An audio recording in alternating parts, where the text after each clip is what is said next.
عزت سے کوئی چیز مانگ رہا ہوتا ہے لیکن وہ اس کو نہیں ملتی اور وہ مایوس ہو جاتا ہے۔ تو میرے بھائیوں، مایوس نہیں ہونا ہے۔ اللہ رب العزت ہم سے زیادہ بہتر جانتے ہیں کہ ہمارے حق میں کیا چیز بہتر ہے اور کیا چیز بہتر نہیں ہے۔ اب وہ واقعہ مشہور ہے کہ دو آدمی ہسپتال میں پڑے ہوئے تھے، ایک عیسائی اور ایک مسلمان۔ اب دونوں نے اپنی خواہشات ظاہر کی۔ جب آدمی مرنے کے قریب ہوتا ہے اور اس کو پتہ لگ جاتا ہے کہ کچھ دنوں بعد یا کچھ دیر بعد تیرا انتقال ہونے والا ہے، تو وہ اپنی خواہشات ظاہر کرتا ہے۔ اب انہوں نے بھی اپنی خواہشات ظاہر کی۔ تو عیسائی نے کہا اپنے خدا سے، جس کو وہ خدا مانتا تھا، کہ اے میرے خدا، میرا آخری وقت چل رہا ہے اور پتہ نہیں کتنی دیر بعد میں تجھ سے ملوں۔ میرا دل چاہتا ہے کہ میں آخری مرتبہ دنیا میں ایک مرتبہ مچھلی کھانا چاہتا ہوں۔ اب چنانچہ اللہ رب العزت نے فرشتوں کو حکم دیا کہ جو اس کے گھر کے قریب میں گڑھا ہے اس کے اندر مچھلیوں کو پیدا کر دو۔ اب اس کا خادم گھر گیا کسی کام سے، دیکھا کہ مالک نے مچھلی کی فرمائش کی تھی اور مچھلی موجود ہے۔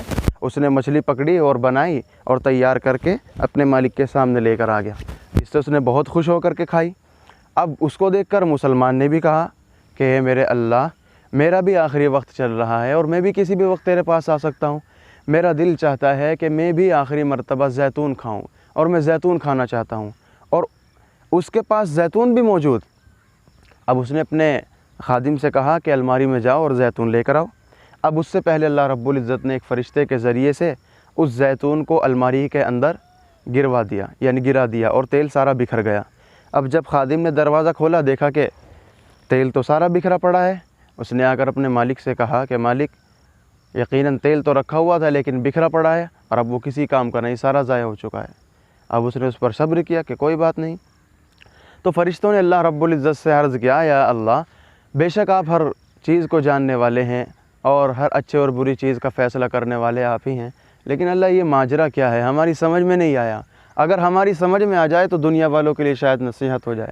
تو اللہ رب العزت نے ارشاد فرمایا کہ میں نے عیسائی کی تمنا اس لیے پوری کی کہ اس نے کچھ اچھا کام کیا ہوا تھا دنیا کے اندر، اس نے کچھ اچھا کام کیا ہوا تھا، اور میں چاہتا ہوں کہ چونکہ اس نے شرک کیا ہوا اور شرک کی کوئی معافی نہیں ہے، اس نے جو اچھا کام کیا ہوا تھا اس کے بدلے میں اسے دنیا ہی میں کچھ اجر دے کر کے اس کا بدلہ اتار دوں، اور یہاں آنے کے بعد سوائے دوزخ کے، جہنم کے، اس کا اور کوئی چارہ نہ ہو۔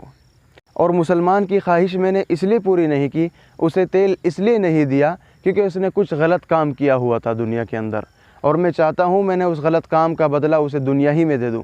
میں اس کی خواہش نہ پوری کروں جس سے اس پر وہ صبر کرے، اور اس کے صبر کرنے کے بدلے میں اسے وہ انعام دوں، اور اس انعام کے بدلے میں اس گناہ کو معاف کر دوں جو اس نے کیا تھا، اور میرے پاس آنے کے بعد سوائے جنت کے اسے کوئی اور